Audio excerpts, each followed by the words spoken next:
ఎప్పుడైనా salary video చేయాలి అంటే మనకు చూపొస్తదేమో. కానీ పాయింట్స్ మీద సాలరీ వీడియో చేస్తున్నప్పుడు మాత్రం ఏట్రా ఎంతే ఉంది అని చెప్పి కొంచెం బాధేసిందనమాట. సో వీడియో చూసి మీరే కామెంట్ చేయండి. మీ ఒపీనియన్ ఏంటి అనేసి. అంటే చాలా మంది కామెంట్ చేస్తారు. బ్రో అంతేనా సరే నాకు ఇవ్వండి బ్రో నేను జాయిన్ అయిపోతానని. సో అలా మీరు కూడా కామెంట్ చేయండి అనమాట. మీ ఒపీనియన్ ఏంటి? ఇది సాలరీ తక్కువ వస్తుందా? వీళ్ళకి ఎక్కువ వస్తుందా? లాస్ట్ వీడియోలో నేను చెప్పాను కదా డ్యూటీస్ ఎలా ఉంటే వాళ్ళ వర్క్ ఏంటి అనేసి. ఇన్ కేస్ చూడకపోతే చెక్ చేయండి. ఈ వీడియోలో ఆ డ్యూటీకి తగ్గట్టు శాలరీ వస్తుందా రావట్లేదా అనేది ఒక జడ్జిమెంట్ పెట్టుకుందాం. సో ఈ వీడియోలో నేను ట్రైనింగ్ లో ఎంత శాలరీ వస్తుంది, 1 year తర్వాత ఎంత శాలరీ వస్తుంది, అది ఒక ఇంక్రిమెంట్ తర్వాత అనేది డిస్కస్ చేస్తాను. ఈ వీడియోకి లైక్ టార్గెట్ కూడా నేను 1K టార్గెట్ ఇస్తున్నాను. అంటే 1000 లైక్స్ మీరే కొట్టాలి. నాకు కూడా బూస్టింగ్ వస్తుంది మంచి వీడియోస్ చేయడానికి. అండ్ ఛానల్ 50K సబ్స్క్రైబర్స్ కి చాలా అంటే చాలా దగ్గరలో లేదు. సో మీరే రప్పించాలన్నమాట. సబ్స్క్రైబ్ చేసుకోండి. వీడియోలోకి వెళ్ళిపోదాం.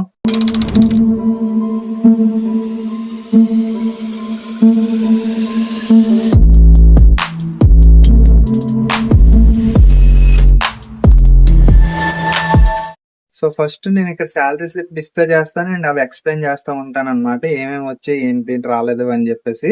సో చూడండి క్లియర్ గా. ఇప్పుడు నేను ట్రైనింగ్ లోది ఏంటి బ్రో ప్రతి గ్రూప్ డి జాబ్ శాలరీ 30,000 50,000 అని చెప్పావు గ్రూప్ డి వీడియోలో, ఇక్కడేంటి ఎంత తక్కువ చూపిస్తున్నావు అని అడగొద్దు. ఎక్స్ప్లెయిన్ చేస్తాను చూడండి. సో మీరు క్లియర్ గా చూస్తే ట్రైనింగ్ లో 23,000 దగ్గర గ్రాస్ వచ్చింది అనమాట. అంటే గ్రాస్ శాలరీ కట్టింగ్ లో ఇవి అన్ని పోగా 21,000 వచ్చింది అనమాట. ఏంటి ఎంత తక్కువ అని అనుకోవద్దు.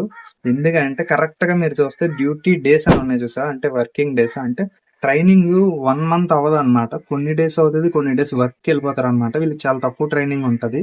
సో అందుకే వీళ్ళకి తక్కువ శాలరీ పడింది అనమాట. అంటే 1 month ఫుల్ గా చేయలేదు. సో నీకు 1 month శాలరీ ఇవ్వరు కదా. సో అది ఒకసారి చూడండి. సో బేసిక్ వచ్చేసి 12,774. ఎందుకంటే ఫుల్ మంత్ చేయలేదు. ఒకవేళ ఫుల్ మంత్ చేస్తుంటే బేసిక్ 18,000 అవుదును. 10th బేసిక్ అంతే ఉంటది అనమాట. అంటే 10th మీద ఫస్ట్ లెవెల్ 1 బేసిక్ 18,000 అనమాట. కానీ ఇక్కడ మాత్రం అన్ని డేస్ చేయలేదు కాబట్టి 12,774. అండ్ డియర్నెస్ అలవెన్స్ కూడా దాంట్లో పర్సంటేజ్ కాబట్టి 5,876. And HRA house rent allowance అనమాట. అంటే నువ్వు క్వార్టర్స్ లో ఉంటే రాదు, బయట ఎక్కడైనా ఉంటే ఆ సిటీ బట్టి వేస్తాడు. సో నేను ఆల్రెడీ ఏఎల్పి శాలరీ వీడియో చేశాను, అందులో చెప్పాను అనమాట. లేదు అంటే సపరేట్ కూడా మళ్ళీ చేస్తాను క్లియర్ గా. సో హెచ్ఆర్ఏ అనేది ఇక్కడ మనోడు ఉంటుంది, వై సిటీ వస్తుంది అనమాట. అంటే ఎక్స్ వై జెడ్ ఉంటే ఎక్స్ సిటీకి ఎక్కువ అనమాట, 30% వరకు వస్తుంది. వైకి మీడియం అండ్ జెడ్ కి ఏమంచి అన్నిటికన్నా తక్కువ వస్తుంది అనమాట. సో ఇక్కడ మనోడు వై సిటీ టైర్ 2 సిటీలో ఉంటున్నాడు. సో అందుకు 3,800 చేంజ్ వచ్చింది అనమాట. అండ్ మనోడు ట్రాన్స్పోర్ట్ అలవెన్స్ అంటే వీడికి ఒక స్టేషన్ అంటే ఒక స్టేషన్ లోనే వర్క్ చేయడు కదా. సో నెక్స్ట్ ఒక స్టేషన్ కాకుండా ఇంకో స్టేషన్ కి వెళ్తా ఉంటాడు. అక్కడ ఏదైనా స్టాఫ్ తక్కువైనా సరే అలా వెళ్తా ఉంటారు. ఎక్కడికక్కడికి వెళ్ళి పని చేయాల్సి వస్తుంది, లేదా గేట్లకి వెళ్తా ఉంటారు. సో ఇలా చేయాల్సి వస్తుంది అనమాట. సో ఇలా చేసినప్పుడు వాళ్ళకి పెర్ డే కి ఇంత అని చెప్పి వాళ్ళకి ఉంటుంది. వాళ్ళు వెళ్ళి డిస్టెన్స్ బట్టి అమౌంట్ అనేది చేంజ్ అవుతుంది. అలా మనం చేసిన దానికి ఒక 1,400 వచ్చింది అనమాట ఆ మంత్ కి. సో ఇంతే. సో గ్రాస్ వచ్చేసి 23,000 చేంజ్, కటింగ్స్ అన్ని పోగా 21,000.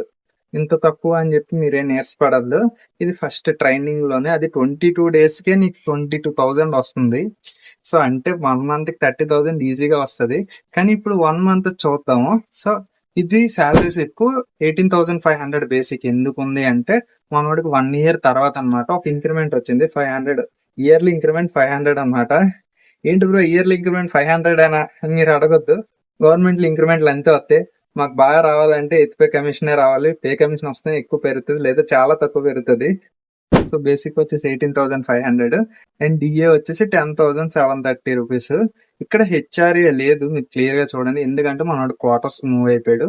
కానీ అందరికి క్వార్టర్స్ దొరకవు కాబట్టి మీరు క్వార్టర్స్ తీయకుండా ఓన్లీ హౌస్ రెంట్ అలవెన్స్ వేసుకోండి అనమాట. 3,800 యాడ్ చేసుకోండి. అండ్ ట్రాన్స్పోర్ట్ అలవెన్స్ మనోడు బయటకు వెళ్ళి చేస్తాడు కాబట్టి యాజ్ యూజువల్ 1,400 వచ్చింది. అండ్ ఆ మంత్ నేషనల్ హాలిడే రోజు కూడా వర్క్ చేశాడు. సో 480 రూపీస్ వచ్చింది. అండ్ నైట్ డ్యూటీ అలవెన్స్ రాత్రి షిఫ్ట్లు కూడా చేస్తారనమాట. సో ఇందాక ట్రైనింగ్ కాబట్టి లేదు. సో నైట్ డ్యూటీ అలవెన్స్ అంటే మనం నైట్ డ్యూటీలు చేసాడు ఆల్మోస్ట్ 2,000 వచ్చింది. అంటే అప్రాక్సిమేట్లీ మనోడు ఒక 12 nights చేసి ఉంటాడు. 12 night డ్యూటీస్ అనమాట పర్ మంత్ లోని. అదేంటి బ్రో అంతేనా అలవెన్స్ ఇంకేమీ రావా అంటే అంతే బ్రో ఇంకేమీ రావు. అదే ట్రాక్ మ్యాన్ అయితే నీకు రిస్క్ అలవెన్స్ అని చెప్పి ఒక 4,000 ఎక్స్ట్రా వస్తుంది. దీంట్లో అది రాదు. అండ్ మా ఏఎల్పీలకి అయితే సెల్ అలవెన్స్, టార్చిక్ బ్యాటరీలు అని చెప్పి అవి కూడా ఇస్తారు. వీళ్ళకి అవి కూడా లేవన్నమాట. సో ఇంతే అలవెన్స్లు. మీరు ఏదో గవర్నమెంట్ జాబ్ పీకేద్దాం, బోల్డ్ శాలరీ వచ్చేది అనుకుంటారు కానీ అవేమో అవ్వవు, ఇవే ఉంటాయి. కానీ ఫెసిలిటీస్ ఉంటాయి అన్నమాట రైల్వే కొన్ని. సో అందుకే శాలరీలు ఎంతే ఉంటాయి.